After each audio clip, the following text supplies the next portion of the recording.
এর দিন রাত্রে যেহেতু খেয়াল করিনি, আর এখন সকালবেলা ছাতুটা বানাতে গিয়ে দেখছি যে ছাতুটা ঢালা নেই। ডোডো স্কুলে খেয়ে যায় সকালবেলা মাঝে মধ্যে ছাতু, তাই ছাতুটা এখন ঢেলে নিয়ে ওকে চটপট করে ছাতুটা বানিয়ে দিলাম। মানে আগের দিন রাতের কাজ যদি কোনো রকমভাবে মিস হয়ে যায় ব্যাস। আর এখানে ওর ব্রেকফাস্টে মানে স্কুলের টিফিনে বানিয়ে দিয়েছি আজকে ফ্রাইড রাইস। ও ভীষণ খেতে ভালোবাসে। হাই, আমি মহুয়া, আর আমার নতুন একটি ব্লগে আপনাদের সবাইকে অনেক স্বাগত। আর আজকে মঙ্গলবার, আর এখন থেকেই আজকের ব্লগটা শুরু করলাম। এখন চলে গেছে স্কুল, এখন আমি লেগে পড়বো আমার কাজে। তো সবার প্রথমে আগে একটু হেয়ার অয়েল করবো, আজকে শ্যাম্পু করবো মাথায়। মানে চুলে তো তেল দিই না বললেই চল, একটুখানি ভালো করে মাসাজ করে তারপরে বাদ বাকি কাজ করবো।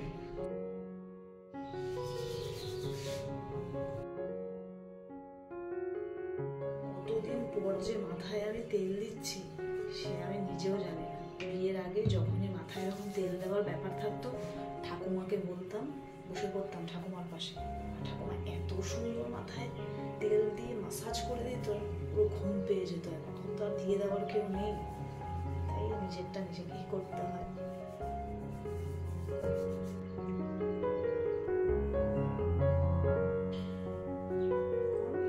ঘরের সমস্ত বাসি কাজ সেরে মাথায় শ্যাম্পু করে স্নান পুজো করে তারপরে আপনাদের সাথে দেখা করব।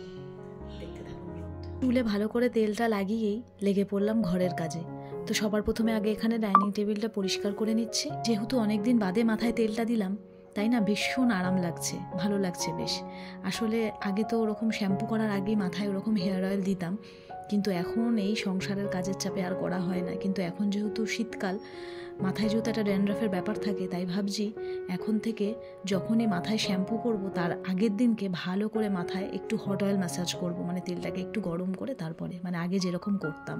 অজয় যেহেতু এখনও ঘুম থেকে ওঠেনি, কিন্তু কিছু করার নেই, আমি যেহেতু স্নান করে পুজোটা করব সেই জন্য আমি ভালো করে ঘরটা ক্লিন করে নিলাম। ঘর পরিষ্কার করার পাশাপাশি এখন উঠোনটা তো কয়েক বালতি জল ঢেলে দিলাম। এটা তো আমার প্রত্যেক দিনেরই কাজ। স্নান করে চলেও এসেছি, প্রচণ্ড ঠান্ডাও লাগছে। এখন তো শীতকাল, এখন সকালে স্নান করা মানে অনেকটা একটা কষ্টের ব্যাপার আর কি। আসলে আজকে যেহেতু শ্যাম্পু করব তো তাই জন্য আর বেলা করলাম না। তারপর মঙ্গলবার, আমার পুজোটা করতেও সময় লাগবে। ঠান্ডায় কাঁপতে কাঁপতে আমার হাল খারাপ হয়ে গেল। আসলে মঙ্গলবারের পুজোটা করতে আমার একটু দেরি হয়, ওই বৃহস্পতিবারের মতনই। সমস্ত ঠাকুরের বাসন মেজে ঠাকুরকে মালা পরিয়ে পুজো করতে আমার অনেকটাই সময় লাগে। আর এখন ছাদে চলে এসেছি, সমস্ত ঠাকুরের বাসন নিয়ে ঠাকুরের বাসন মাজবো। দাঁড়ান, তার আগে দরজাটাতে ইটটা দিয়ে দিই, নইলে হাওয়া দিলে দরজাটাতে যা দুমদাম করে আওয়াজ হয়। কমাস ধরে আমি এই পিতাম্বরী পাউডারটা দিয়ে ঠাকুরের বাসন মাজছি।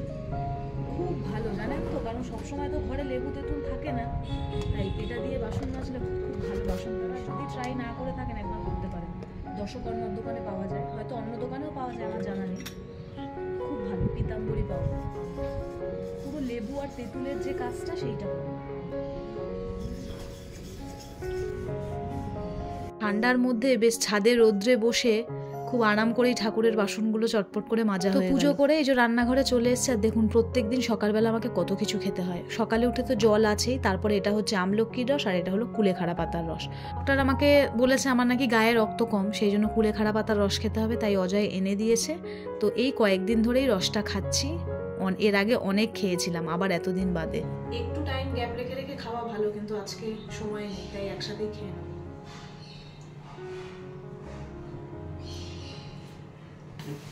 সকালে রুম ক্লিন করা হয়ে গেছে, আজকে আর ডাস্টিং এর কাজ নেই, শুধু বেডটা ক্লিন করলেই রুমের কাজ শেষ। সকাল থেকে উঠেই যেহেতু প্ল্যানিং হয়ে যায় যে কোন কাজটার পর কোন কাজটা করব, তাই আমার অনেকটাই সুবিধা হয়।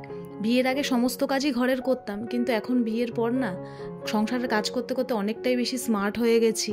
মানে কিভাবে কাজ করলে গুছিয়ে করলে খুব তাড়াতাড়ি হয়ে যাবে, সেই জিনিসগুলো এখন খুব তাড়াতাড়ি করে বুঝতে পেরে যাই।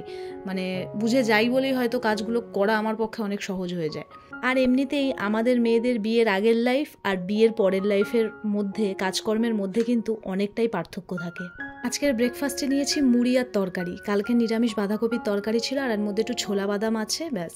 তো ব্রেকফাস্ট কমপ্লিট করে নিয়েছি, এখন রান্না বান্নার কাজ করব, কিন্তু তার আগে আমি পরবো সোয়েটার, কারণ আমার এখন একটু ঠান্ডা লাগছে। আমি সোয়েটার পরে তারপরে রান্না বান্না করবো। আর শীতকালে একটা মজার জিনিস কি জানেন তো, এই সোয়েটার পরে বা ফুল স্লিভ কিছু পরে রান্না করলে না, হাতের এই জায়গাগুলো ট্যান হয় না।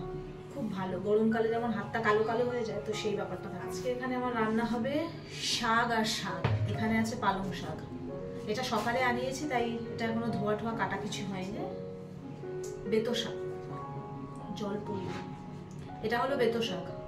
এটা কালকে এনেছিল, এটা কালকে রাত্রেই বেছে রেখেছি ডোলোকে পড়াতে পড়াতে। তো এখন জাস্ট এটাকে কাটবো, ধোয়া হয়ে গেছে। তো বেতো শাক হবে বেগুন দিয়ে ভাজা। আর আজকে পালং শাকের একটা একদম নিত্য নতুন রেসিপি ট্রাই করবো। না, আমার রেসিপি না, আমি কালকে এটা ইউটিউবে দেখেছি। খুব সুন্দর বেশ বড়া বানিয়ে গ্রেভি টাইপের একটা রান্না করেছে। তো আজকে আমি এটা করবো, যেহেতু আজকে আমার মঙ্গলবার নিরামিষ, একদম পারফেক্ট হবে। একটা জিনিস দেখাবো আমার সঙ্গে, আমার রান্নাঘরের সঙ্গী। দাঁড়ান দেখাচ্ছি, দেখুন টিকটিকি।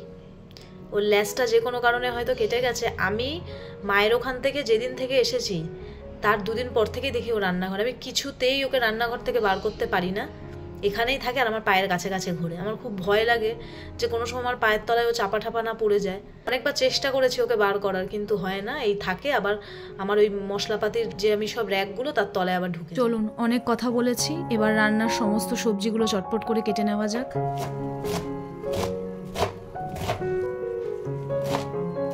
প্রায় আমার বেতো শাক কাটা, আমি নেই। এরপর পালং শাকটা কেটে নিই। আমি একটা জিনিস লক্ষ্য করলাম, জানেন তো, যে বটির থেকে ছুরিতে শাক কাটাটা খুব ভালো হয়, খুব তাড়াতাড়ি হয়, ইজিলি হয়ে যায়। এখন পালং শাকটাকে রেডি করে নেব। হচ্ছে মটর ডাল আর মুগ ডাল। মুগ ডাল বেশি আছে আর মটর ডাল অল্প আছে, দিয়ে পেস্ট করেছি একদম জল ছাড়া। মানে আমি যেরকম দেখেছি রান্নাটা ঠিক সেরকম করে করার চেষ্টা করছি। আমার খুব ভালো লেগেছে, আর নিত্য নতুন রেসিপি ট্রাই করতে আমার খুব ভালো লাগে। ওভারঅল রান্না করতে আমার ভীষণ ভালো লাগে। ঠাকুরের আশীর্বাদে ঘরের কাজের সাথে সাথে রান্নাবান্নাগুলোকেও যথেষ্ট ভালোভাবেই রপ্ত করতে পেরেছি। ঠাকুরের ওখানে রাখো, নিচে রাখো, তারপর ওপরে তুলে রাখো। হাতে তখন অনেক জিনিস ছিল, ওই জন্য আনা হয়নি। ছোটোবেলা থেকেই ঘরের কাজকর্ম, রান্নাবান্না এই সব কিছুর প্রতিই আমি আগ্রহী ছিলাম। তাই জন্যই হয়তো সব কিছু ভালোভাবে শিখতে পেরেছি। কারণ যে কোনো জিনিসে কিন্তু নিজের আগ্রহ, নিজের ভালো লাগাটা অনেকটা বেশি ইম্পর্ট্যান্ট আমি মনে করি। নইলে কোনো কাজই শিখতেও ইচ্ছা করে না, আর ভালোও লাগে না করতে। ছোটো থেকে যেহেতু মা ঠাকুমা সকলকে সংসারের কাজকর্ম করা, সংসার সামলানো এই সমস্ত দেখে বড় হয়েছি, তাই আমিও হয়তো খুব ভালোভাবে এগুলোকে রপ্ত করতে পেরেছি। তো যাই হোক, এই হলো আজকে আমার পালং শাকের রেসিপি। আর আজকের ভিডিওটাও এখানেই শেষ করব। খুব তাড়াতাড়ি দেখা করবো আপনাদের সঙ্গে নতুন আরও একটা ভিডিওর সঙ্গে। ততক্ষণের জন্য আপনারা সবাই ভালো থাকবেন, সুস্থ থাকবেন।